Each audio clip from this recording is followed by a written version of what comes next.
今天要讲一件家家户户都在做，但10家里面起码有9家都做错的大事，拜地基主。回想一下，你上次拜地基主的规矩真的做对了吗？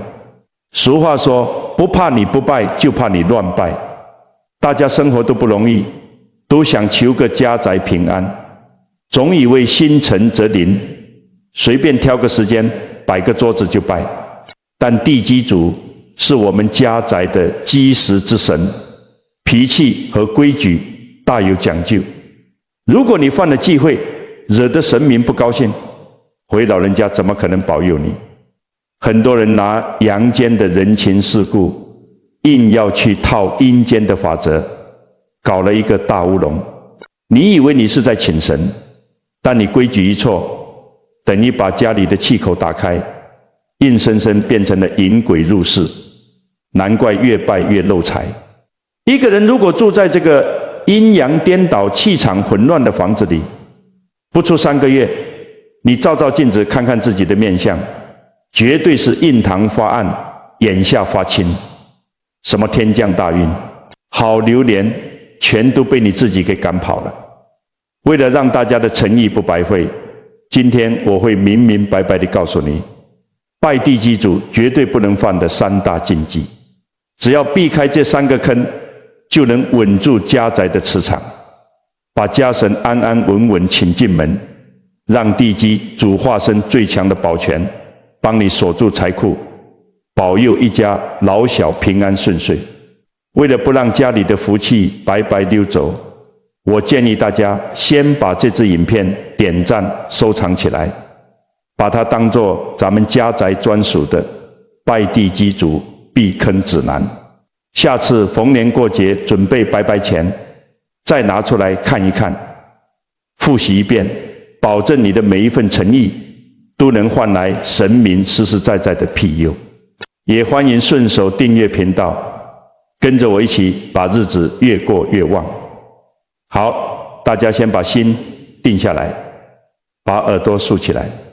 我们现在讲这第1大致命禁忌，也是大家最常犯、最要命的错误，时间与方位搞错。这可不是开玩笑的。很多人有一种偷懒的观念，以为拜神嘛，我只要便当买了，香点了，早上拜，中午拜，晚上拜，神明都会高兴。错，你拿阳间的人情世故去套阴间的法则，这就是最大的无知。你们要先搞清楚地基主是什么。地基主是我们家里的守护神，是我们这个家宅的管区。但是你们要牢牢记住一个核心的硬道理，地基主是阴神。既然是阴神，灰的作息时间跟我们阳间的人那是完全颠倒的。你大清早阳气最旺的时候，太阳刚出来，你去拜灰，那时候人家在休息，根本收不到你的心意，你这叫做扰人清梦。那到底什么时候拜才对？各位朋友拿笔记下来，一定要在下午2点之后。为什么是2点？因为过了中午，太阳开始往西边走，这时候天地间的阳气渐收，阴气渐起，地基主这个时候才开始出来活动。你这时候端上饭菜，回老人家才吃得到。尤其是像现在节气一转换，天地间的阴阳磁场是特别敏感交替的。你在这个节骨眼上乱拜，那真的是给自己找大麻烦。而且这里有一个绝对不能踩的死线，祭拜的时间绝对不能超过傍晚5点。为什么？过了傍晚5点，太阳下山，夜幕低垂，那是什么时间？那是外面那些无主孤魂、好兄弟阿飘出来讨食的时间啊！你这个时候在家门口摆一桌好菜，香味飘出去，外面的好兄弟一看，哎呦，这家好客有免费的便当，全部都靠过来了。你让家里的地基主怎么想？你让家神去跟野鬼抢饭吃，你这是不把人家放在眼里吗？地基主一甩手不管了，你家还能有安宁日子过吗？讲完了时间，我们来讲方位。很多朋友拜地基主，喜欢把供桌摆在阳台或者大门口，然后人站在家里，朝着外面的大马路拜，这又是一个天大的误会。我再强调一次，地基主是家的守护神，鬼的活动范围就是你这个家的内部。你朝外拜，那是在拜天公，拜过路神明，甚至是在发信号弹，请外面的好兄弟进来。正确的拜法是站在厨房或者大门口的内侧，由外往内拜。你要面向你们家的客厅，面向室内，因为你是在请家里的原住户吃饭，你要把神明往家里请，把福气往家里聚，这才叫肥水不落外人田。我给你们讲个前阵子发生在我身边的真实故事，你们当故事听，但里面的忌讳千万要记住，你们就知道这规矩有多可怕。有个刚退休的老王，辛苦了一辈子，终于买了一间有气派落地窗的电梯大楼。老王这个人很讲究，觉得搬新家一定要好好拜地基主。可是他怎么拜的？他觉得白天外面车水马龙太吵，于是特地调了晚上8点，夜深人静的时候，把供桌摆在客厅，正对着那面大落地窗，朝着大马路往外拜。他心里还想，晚上清静，我这个时候拜最显诚意。结果呢，各位朋友，简直是一场灾难。搬进去不到半个月，老王家养的那只狗，每天到了半夜12点，就对着那面落地窗狂吠，毛都竖起来了，怎么安抚都没用。更糟糕的是，他那个宝贝小孙子周末一来爷爷家住，半夜绝对发高烧，无缘无故狂哭，一离开那个家就好了。老王自己也扛不住了，跑来找我。他一进门，我不用问，光看他的面相我就知道了。我们懂相学的都知道，他那个印堂直接发暗，眼下乌青，整个气色灰败得吓人。这哪里是刚搬新家享清福的样子？这明显就是家宅磁场乱了套，被阴气冲到了。我问他，老王，你老实说，你搬家的时候地基主是怎么拜的？他一五一十跟我讲了。我听完直摇头，叹了口气跟他说，老王啊，你这哪里是在拜地基主，你这是对着大马路给外面的好兄弟办深夜流水席啊。你们看看老王犯了多可怕的忌讳。第一，晚上8点拜，好兄弟全出来了。第二，对着落地窗往外拜，等于把家门大开，喊外面的孤魂野鬼进来看夜景，吃便当。家里的地基主没吃饱，气得不保佑了，外面的阿飘跑进家里徘徊不去，硬生生把好好的阳宅拜成了阴宅。狗的眼睛利，小孩子体质敏感，最容易感应，当然吓得半夜狂哭。老公老婆睡在这样的气场里，身体能好吗？后来我教老王挑了一个阳气正好的日子，下午3点，规规矩矩的在门内由外往内重新祭拜，诚心忏悔。不出3天，狗不叫了，孙子来也不哭了，老王的印堂也慢慢恢复了红润，家里这才重新聚起了财气。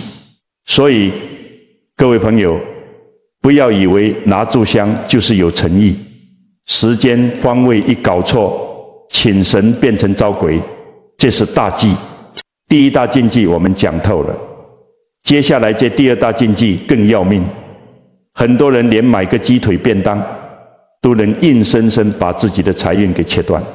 前面我们说了时间跟方位，把地基主这尊家里的守护神给请到位了。那接下来最重要的一步是什么？当然是请客吃饭了。你请亲戚朋友来家里做客，总不可能给人家吃剩菜剩饭吧？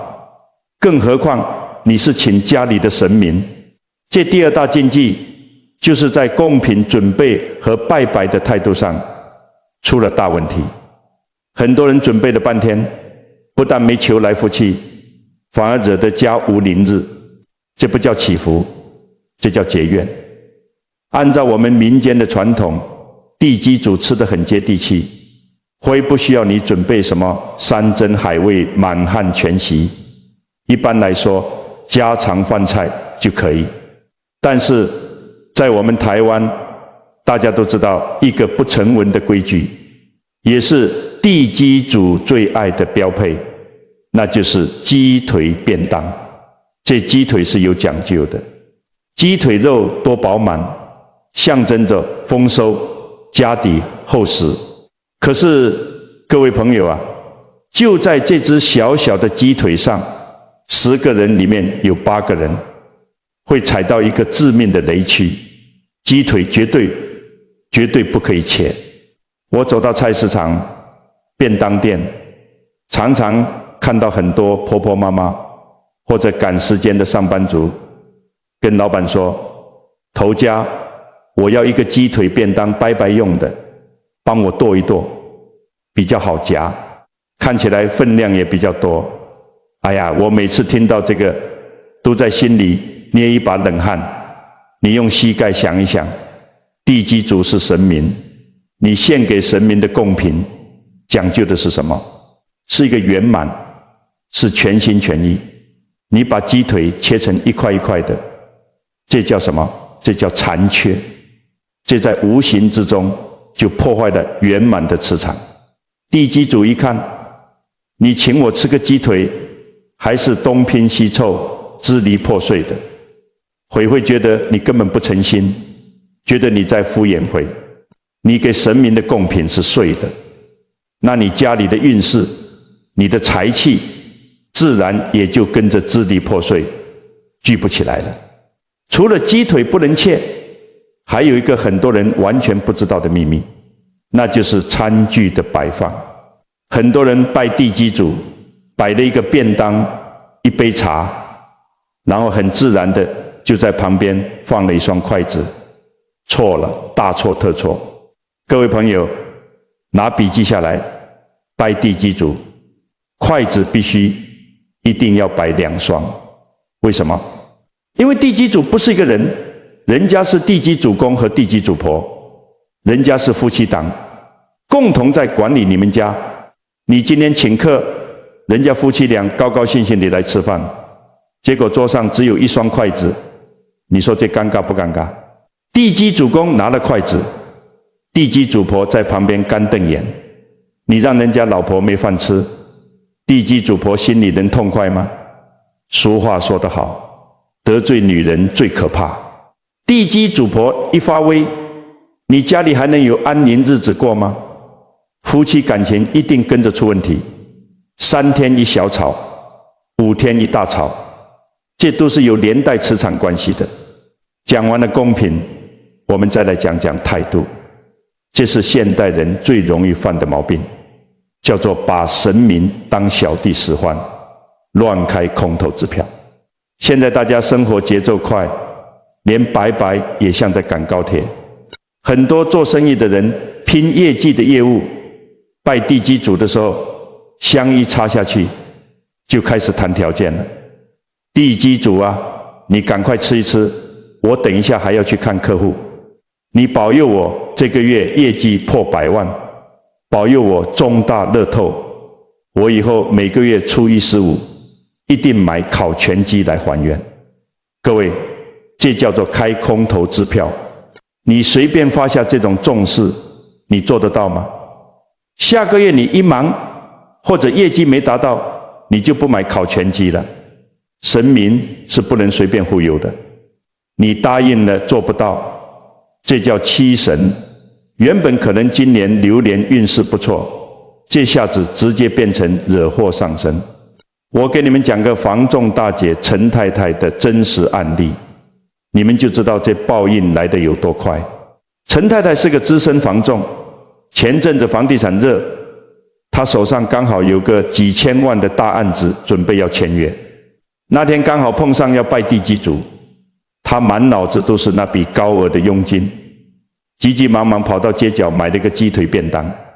为了省事，他大声跟老板说：鸡腿帮我剁碎一点，摆完我还要分给同事吃。回到店里，桌子一摆，放了一双筷子，香一点，他就开始碎碎念了：地基主公婆，保佑我下午那笔大单顺利签约，赚到这笔钱，我以后初一15绝对都买最大只的烤全鸡给你们吃，赶快吃哦，客户在催了，我要出门了。说完，香烧不到10分钟，他就把桌子给撤了。结果呢，下午他满面春风的去见客户，那个本来已经谈妥，连定金都要付的客户，突然死活不接电话。到了傍晚，客户传了个讯息，说家里长辈反对，这间房子不买了，几千万的大案子瞬间飞了。但这还只是个开始，接下来那2个月，陈太太的流年运势简直是一落千丈，喝水都会塞牙缝，待看的房子莫名其妙漏水被客诉，自己骑车出门还被人家追撞，大破财。最惨的是她家里面，她老公看她天天愁云惨雾，忍不住念了几句，结果2个人为了钱，天天在家大吵大闹，吵到连离婚协议书都拿出来了。陈太太走投无路，跑来找我看风水，看流年。我一算她今年的八字，明明是大吉之年，怎么会破败成这样？我细细一问她白白的过程，气得我直拍桌子。我指着她的鼻子骂：陈太太啊，你这不是流年不利，你这是自己把福气给剁烂了。我把里面的道理一条一条分析给她听。你买那剁碎的鸡腿，这叫财气4分5裂。你那几千万的单子当然碎了。桌上只放一双筷子，地基主婆在旁边气得跳脚。你们夫妻俩能不吵架吗？最荒唐的是，你急吼吼地赶神明吃饭，还开出初一15买烤全鸡的空头支票。你把家神当成你底下的业务员在使唤，人家神明在等你兑现承诺，你却把人家忘了，这惩罚能不重吗？陈太太听完吓得腿都软了，一直问我怎么办。我告诉她，解铃还须系铃人。我教她挑了一个黄道吉日，恭恭敬敬地去买了一个最顶级的完完整整没有切过的大鸡腿便当，准备了2双全新的筷子，倒了3杯清茶。这一次陈太太不敢再心浮气躁了，她双手合十，真心诚意地忏悔：地基主公、地基主婆，信女之前不懂规矩，乱讲话、乱许愿，得罪了2位家神。今天特地准备了完整的鸡腿，2双筷子，请2位一起享用。信女收回之前乱发的愿，只求2位家神原谅无知，保佑我们夫妻和睦，家里平安就好。说也神奇，自从那次真心忏悔，重新正确祭拜之后，陈太太家里的乌云终于散了，夫妻俩不再动辄得咎，感情慢慢修复。虽然那笔大单没拿回来，但小案子开始稳定成交，财运总算是止跌回升了。所以啊，各位朋友，听完这个故事你懂了吗？拜地基主不是形式上拿个香拜拜就好，你的鸡腿完不完整，代表你的诚心满不满；你的筷子齐不齐全，代表你懂不懂规矩；你嘴巴里说出来的话，更是直接牵动着整个家宅的磁场。一只完整的鸡腿，2双成对的筷子，一颗敬畏感恩的心，不急不徐，这才是让你家宅兴旺、财源广进的真正秘诀。千万记住，别再为了省那几刀的力气，把家里的福报给切断了。前面我们讲了拜地基主的时间方位，还有供品的规矩。讲到这里，很多朋友可能已经听出一身冷汗，心想：哎呀，原来我以前全拜错了，难怪家里老是不平顺。大家先别急着擦汗，接下来我要讲的这第3大禁忌，才是真正考验你懂不懂阴阳之理，懂不懂天地规矩的关键。很多朋友非常有心，时间抓得很准，下午3点准时拜，买的也是最豪华、最完整的大鸡腿便当，2双筷子也摆得整整齐齐，前面的步骤可以说是100分，但最后却败在硬体设备上，也就是你摆放供品的桌子出了大问题。这个禁忌我们分成2个致命的错误来讲。第一是桌子太高，第二是没大没小，把神明跟祖先挤在一桌。我们先来讲桌子太高这个问题。大家平时拜天公、拜家里的大神、拜祖先，都是把供品端上高高的气派的神明桌，对不对？这是对天庭神仙和历代祖先的敬意，这没有错。但是你如果把这一套规矩原封不动地搬来拜地基主，那就是大错特错。在我们传统的玄学里面，地基主是我们家宅的基石之神，回门是非常接地气的。而且地基主有一个很特别的玄学特征，回门的身量非常矮小。你们可以把回想象成大约只有3、4岁小孩子那么高，大概就是100公分到120公分左右。各位朋友，大家用膝盖想一想嘛，你今天请一个身高只有100公分的客人来家里吃饭，结果你把鸡腿便当放在你们家那种高高的饭桌上，甚至放在高高的神明桌上，你让人家怎么吃？回够都够不到，得跳着吃啊！你这哪里是在请客吃饭？你这根本是在整神明嘛！就像大人拿着一颗糖果举得高高的，故意逗弄小孩子一样。地基主本来高高兴兴的来巡视、来吃饭，结果一看，哎呦，这家人是不是看不起我？是不是故意整我？吃顿饭还要我满头大汗的跳上跳下，神明一受委屈，脾气就上来了。家神的脾气一上来，家里的磁场就会开始跟着震荡。最直接的反应就是家里会开始出现一些莫名其妙的小破财，或者处处不顺心。讲完高度，我们接着讲第2个更严重的错误，把地基主和祖先挤在同一张供桌上。现在很多家庭，尤其是一些传统的老人家，逢年过节拜拜的时候，为了图个方便，觉得哎呀，大家都是保佑我们家的神嘛，干脆便当全部摆上神明桌，大家挤一桌一起吃，热闹嘛。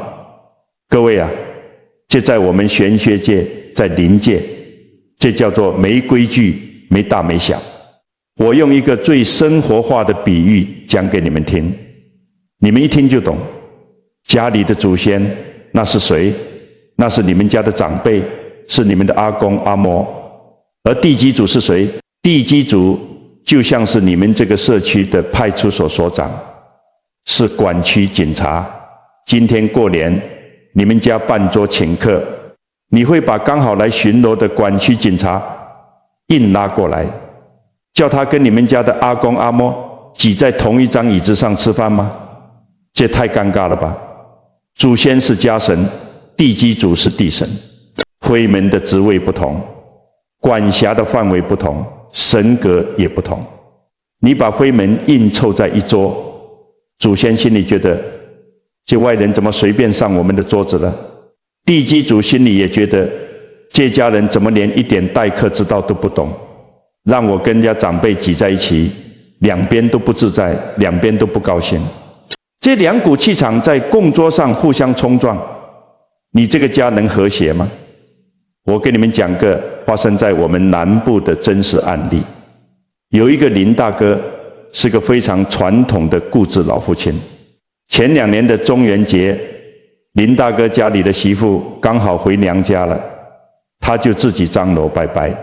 林大哥这人就是怕麻烦，他买了2个大便当，想着这厨房也挤，还要另外搬桌子，太啰嗦了。于是他直接把给地基主的鸡腿便当端到了客厅那张气派的红木神明桌上，左边摆着拜祖先的3牲，右边挤着地基主的便当，中间还插着同一炉香。他心里还挺得意，觉得这样神明祖先同乐，大团圆。结果报应来得多快！当天晚上，林大哥家厨房琉璃台下方的主水管莫名其妙砰的一声爆掉了，水哗啦啦的流了一地，淹到了客厅，连那张红木神明桌的桌角都泡在水里。这还不算完，隔天早上林大哥起床白白，抬头一看，吓出了一身冷汗。神明桌上的祖先牌位竟然自己歪了一边。接下来的那整个月，林大哥的3个儿子，大儿子骑车被擦撞，二儿子走路扭到脚，小儿子在公司跟主管大吵一架，差点被开除。家里简直是鸡飞狗跳，天天都有意外小灾。林大哥吓坏了，赶紧跑来找我求救。我一听他白白的过程，我是又好气又好笑。我说：林大哥啊，你这是聪明反被聪明误啊！你把管区警察拉去跟阿公阿嬷挤一桌吃饭，你家祖先气得连牌位都站不稳了。地基主那么矮，在神明桌下面跳上跳下，那股气流把你们家厨房的磁场全搞乱了。水管属阴，磁场一乱就爆管，水淹满地就是大破财啊！地神不高兴，你那3个儿子的运势能不跟着跌跤吗？林大哥听完，懊悔地直拍大腿，连连说：哎呀，我真的是老糊涂了，没大没小啊！后来我教他怎么补救，非常简单。各位朋友，记住这个标准动作，一定要去五金行买一张可以折叠的红色小圆桌，或者家里小朋友做的那种塑胶小板凳，高度大约在你的膝盖附近，那就最完美了。拜拜的时候，把这张小矮桌独立摆在厨房门口或者大门口内侧，把完整的鸡腿便当2双筷子摆上去，这样地基主走过来，舒舒服服的坐下来就能享用，不需要去跟祖先抢位置，也不需要满头大汗的跳高，这就叫做各安其位。你给神明方便，神明就给你方便；你让神明吃得舒坦，灰自然就会化身为最强的保全，把你们家的财气锁得紧紧的，把外面的煞气挡得死死的。千万不要为了省那一点搬桌子的力气，把家里的磁场搞得乌烟瘴气。这3大禁忌咱们都剖析透了。不过我也知道很多年轻人在外面租房子，或者平时做生意很忙，根本没有厨房，甚至常常加班忘记拜。难道这样就大难临头了吗？大家不要慌，我们学国学讲风水命理，是要让生活越来越顺心，不是拿传统的死规矩来绑死自己，吓唬自己的。老祖宗是有大智慧的，正所谓山不转路转，路不转人转。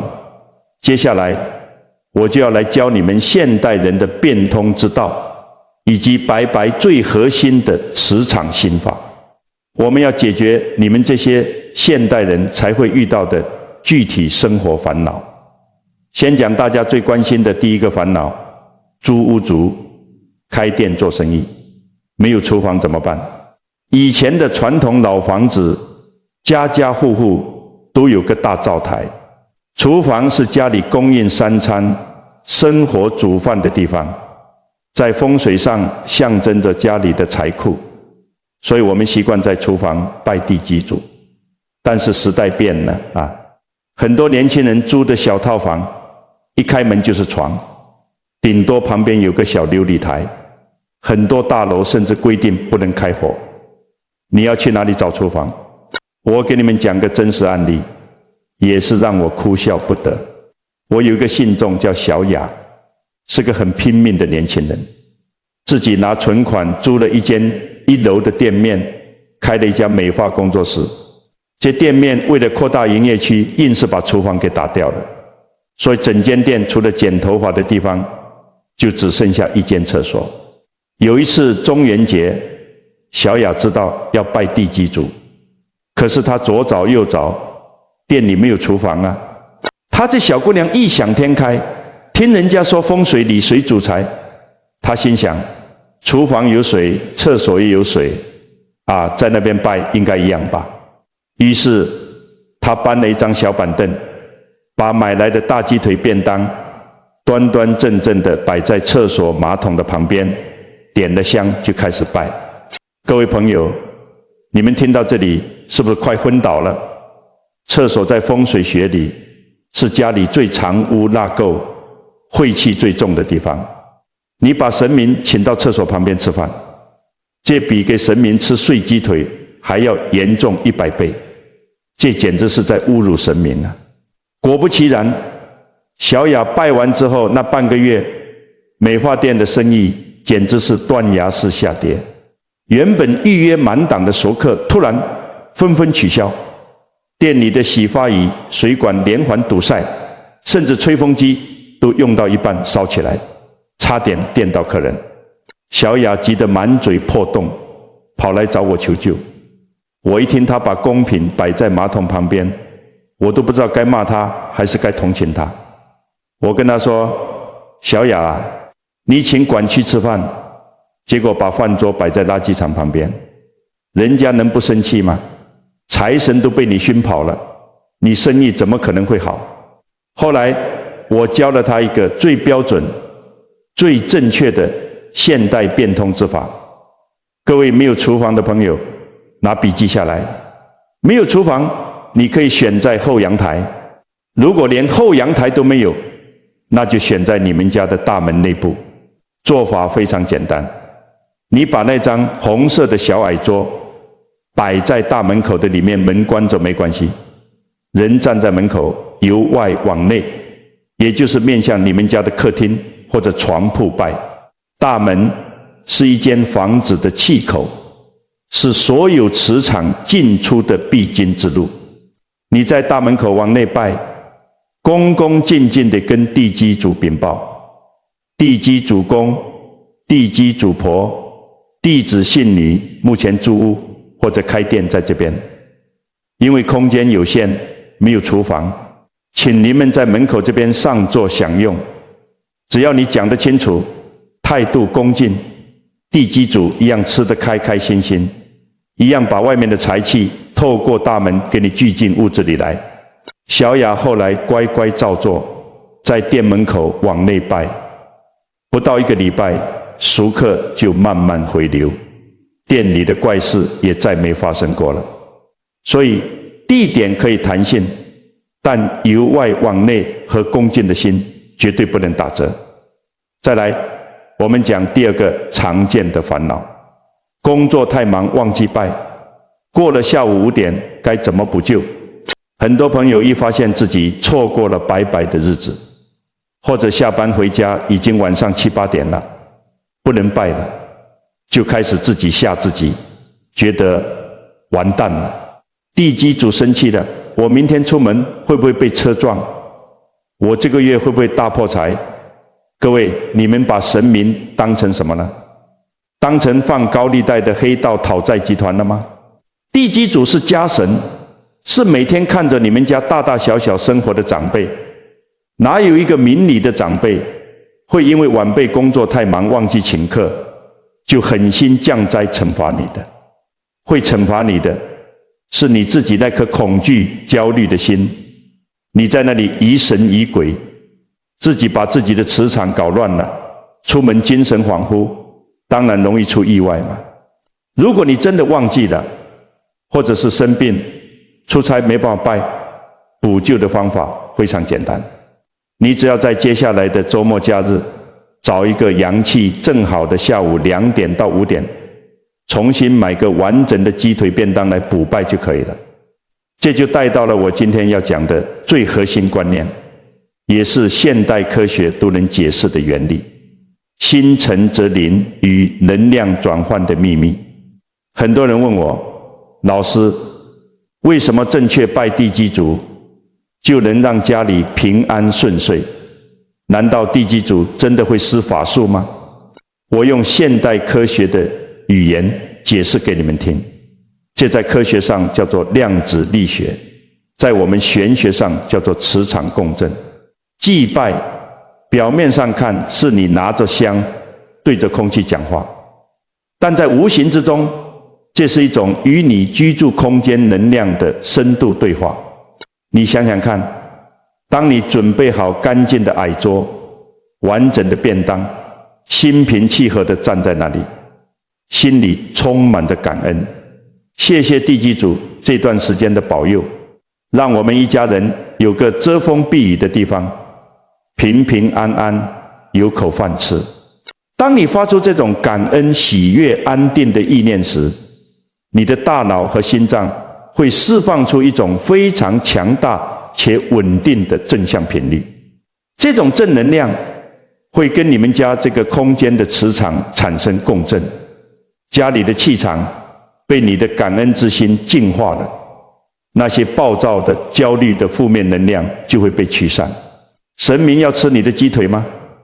神明不吃人间的物质，回吸收的就是你在拜拜那一刻散发出来的正向能量场。相反的，如果你是一边拜一边看手表抱怨，烦死了，又要拜拜，浪费我的时间，赶快吃一吃，你散发出来的都是怨气和怒气。这些负面能量充斥在屋子里，家里的磁场就会变得非常混乱，住在里面的人自然容易心烦意乱，做错决定。所以朋友们，不要把拜地基主当成一种压力和死板的任务，把它当成每隔一段时间让你跟家里这个空间说声谢谢的美好仪式。没有厨房，我们就拜气口，忘记拜了，我们挑个好日子诚心补拜。只要你懂了这个空间磁场学的道理，你的心定了，你居住的房子自然就成了福地。前面把怎么请客、怎么变通都讲圆满了，但是大家千万不要高兴得太早。很多朋友前面做了100分，却在最后收桌子的时候犯了糊涂，把好不容易聚起来的福气又给漏得一干二净。在我们风水命理学上，这叫做有头无尾，福气散水。你请客吃饭，客人吃饱了，你总要送客吧，总要寒暄几句，欢欢喜喜的道别吧。接下来我就要教大家拜地基主最强的收尾3部曲。只要做好这3个关键动作，我保证你把家宅的好运跟财气锁得紧紧的。关键动作1，判断测供时机，千万别急着赶客。很多年轻夫妻或者上班族拜拜，香才刚点下去不到10分钟，心里就开始急了。哎呀，便当快凉了，等一下小孩补习回来要吃，我8点还要看8点档连续剧呢。然后急急忙忙地走过去，就把桌子给收了。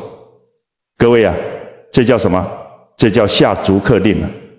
人家神明才刚坐下来，刚拔了2口白饭，茶都还没喝一口，你就把桌子端走，这有多失礼？你对你家里的长辈敢这样吗？那么到底什么时候才可以收贡品？我教你们2个最简单最接地气的判断方法。第一个方法叫做看香火。你点的那炷香就是地基主吃饭的计时器。一般来说，我们最少也要等到香烧掉一半，或者是烧到剩下1/3的时候，这代表地基主已经享用的差不多了。这个时候你再去准备收桌子，这是最基本的礼貌。第二个方法更精准，叫做智慧请示。有些朋友会问，老师，可是我们家平时没在拜拜，没有那种红色的木头灰杯怎么办？没关系，老祖宗的智慧是很灵活的。我教你，你去拿2个干净的10块钱硬币，你走到小矮桌前，双手合十拿着硬币，恭恭敬敬地问，请问地基主公、地基主婆，今天的饭菜有合胃口吗？请问享用完毕了吗？如果已经吃饱了，请赐给弟子一个圣回，让我来收拾桌子。问完之后，把硬币轻轻往地上一掷，如果是一个人头1个字，这就是圣回，代表地基主吃饱了，你可以欢欢喜喜地收桌子了。如果是2个都是字，或者2个都是人头，那代表人家还在吃，或者还不想走，那你就再等个5分钟、10分钟，等一下再问一次。这叫什么？这叫尊重。你把神明当成长辈一样尊重，神明自然把你当成自己的孩子一样疼爱。关键动作2，贡品正确处理，全家一起分福气。桌子可以收了，那桌上那2个大鸡腿便当怎么办？我常常听到有人以讹传讹，说老师，人家说拜过阴神的贡品不能吃，吃了会拉肚子，会倒霉，要全部拿去倒掉。大错特错，简直是报班天物。各位朋友，地基主是谁？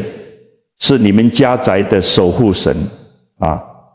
这贡品经过地基主公、地基主婆的领受，上面已经沾满了保佑你们家宅平安的正能量。这在我们民间叫做平安石。你把这平安石倒进厨余桶，那等于是把神明赐给你的福气、财气，通通给扔进垃圾桶了。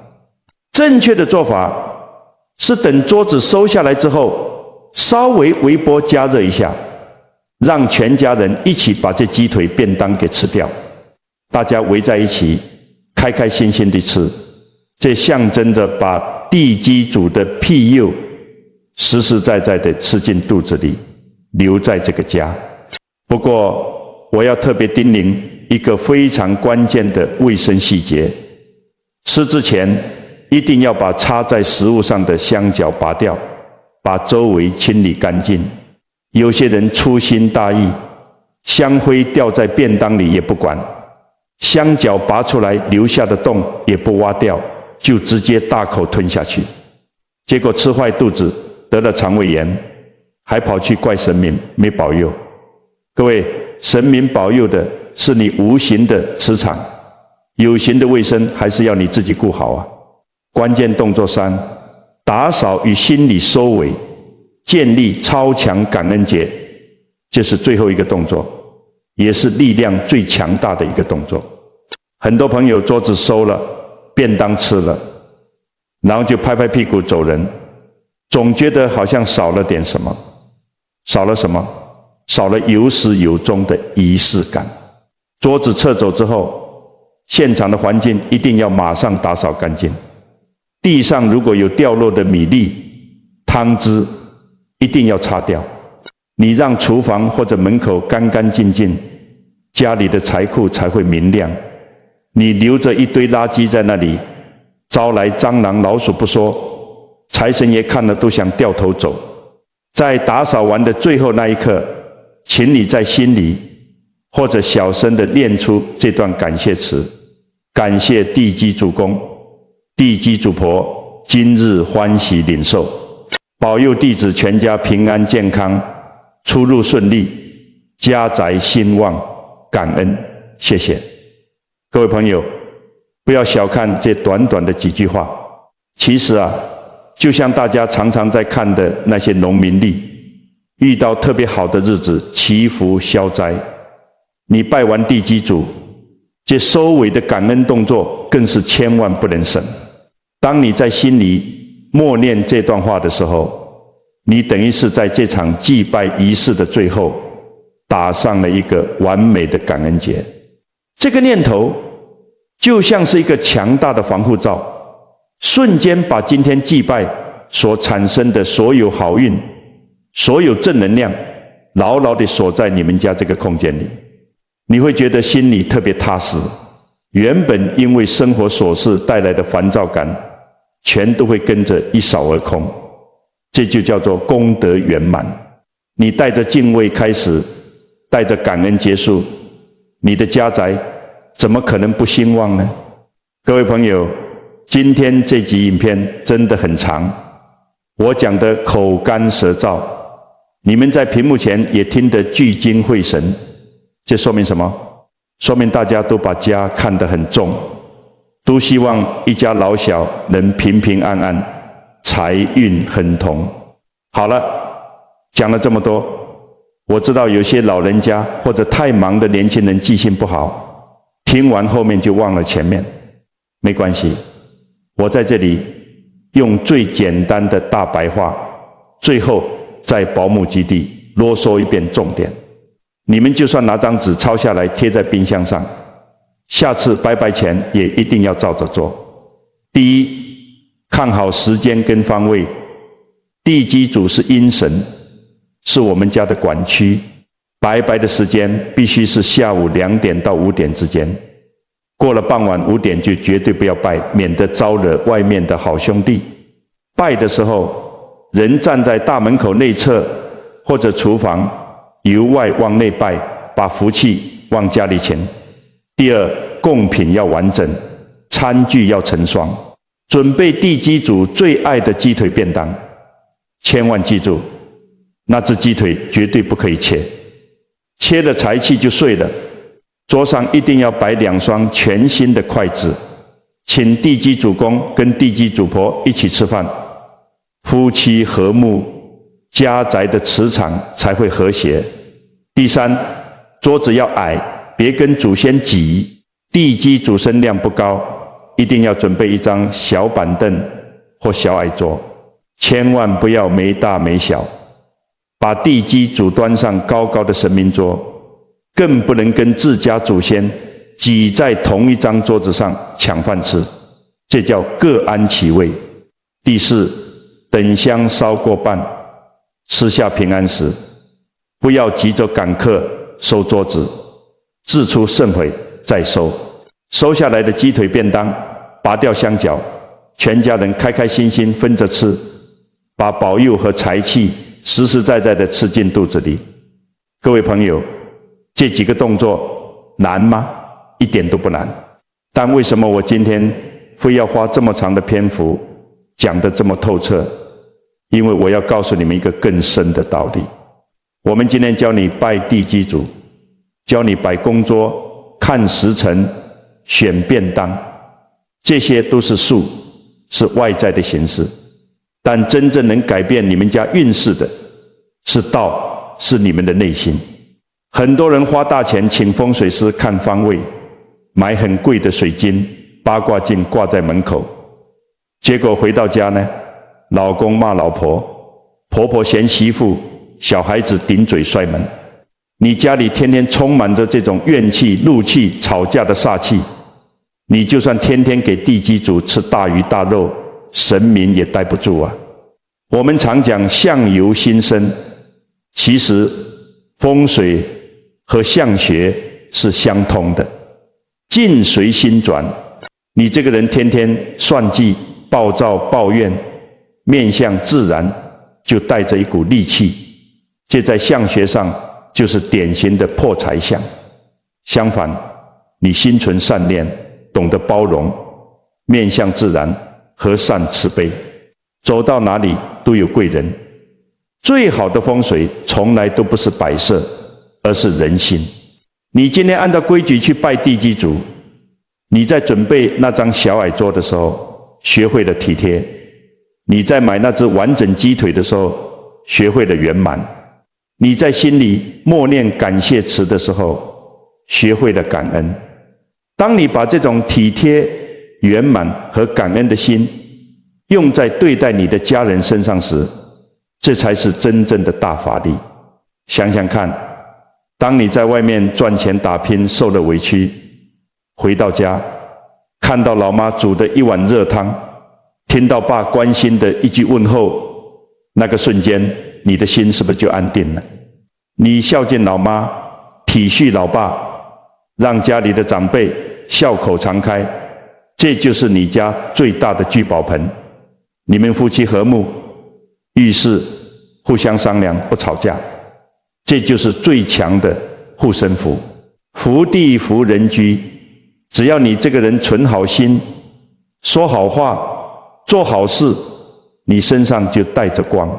你走到哪里，哪里就是风水宝地。你住在哪个屋檐下，哪个屋檐就会家宅兴旺，逢凶化吉。我们拜神，终究是为了修心，心存善念，老天爷自然会把最好的福报留给你。今天我真的是把压箱底的干货都掏出来给你们了。这不仅仅是拜地基主的教学，更是我们老祖宗留下来的生活智慧。如果您觉得我今天讲的这些话有道理，对您和家人的生活有那么一点帮助，我在这里诚挚地邀请大家顺手点一下订阅，把咱们这个频道当成平时交流国学、拉拉家常的地方。也欢迎您动动手指，把这支影片分享到家里的通讯等通讯软体群组里，传给亲朋好友看看，让大家都能懂得正确的规矩，少走一点弯路。这也算是在做一件功德无量的善事。最后，我要邀请所有看到这里的朋友，我们一起来做一个聚集正能量的动作。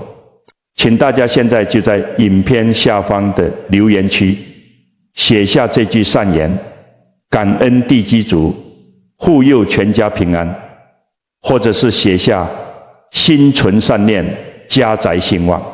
当我们几千人、几万人都在这里留下这份感恩与祝福时，这里就会形成一个无比强大的正向磁场。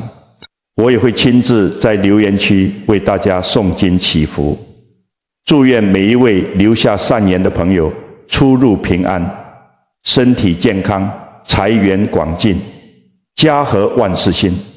我们下期再见。